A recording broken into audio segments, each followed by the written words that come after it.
Hi guys! ఈరోజు మనం paneer cheese burger ఎలా చేయాలో చూద్దాం. ఫస్ట్ పన్నీర్ చిన్న చిన్న పీసెస్ కింద కట్ చేసుకోవాలి. నెక్స్ట్ మ్యారినేషన్ కోసం మనం మయోనీస్ అండ్ పిజ్జా సాస్, దాంతో పాటు కస్తూరి మేతి పౌడర్ ఆర్ క్రష్ చేసిన కస్తూరి మేతి అయినా వేసుకొని వాటిని నీట్‌గా మిక్స్ చేసుకొని, అందులో కట్ చేసిన పన్నీర్ వేసుకోవాలి. ఆ పన్నీర్ వేసుకొని నీట్‌గా మ్యారినేట్ చేసిన తర్వాత బర్గర్స్ ఉంటాయి కదా! బర్గర్ బన్స్ ఉంటాయి కదా! సో, వాటిని సూపర్ మార్కెట్‌లో అయినా దొరుకుతాయి, ఆన్‌లైన్‌లోనే అవైలబుల్ ఉంటాయి.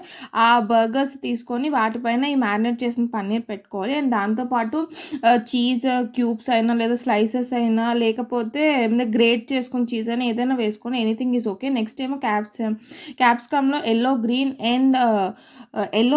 అండ్ సారీ రెడ్ కలర్ వేసుకోండి. సో, మీ దగ్గర ఏవి అవైలబుల్ ఉంటే అవి వేసుకోండి. నెక్స్ట్ దాంతో పాటు నేను ఎయిర్ ఫ్రైయర్‌లో అయితే 120 సెల్సియస్‌లో చేయండి. ఆర్ పెనం మీద ఆల్రెడీ ప్రీహీట్ చేసుకున్న కడాయిలోని దానిపైన ఇది పెట్టేసి ఒక 10 మినిట్స్ ఉంచితే సరిపోతది. ఎయిర్ ఫ్రైయర్‌లో 110 సెల్సియస్‌లో 10 మినిట్స్ ఉంచండి. ఏదైనా your yummy paneer cheese burger please try it.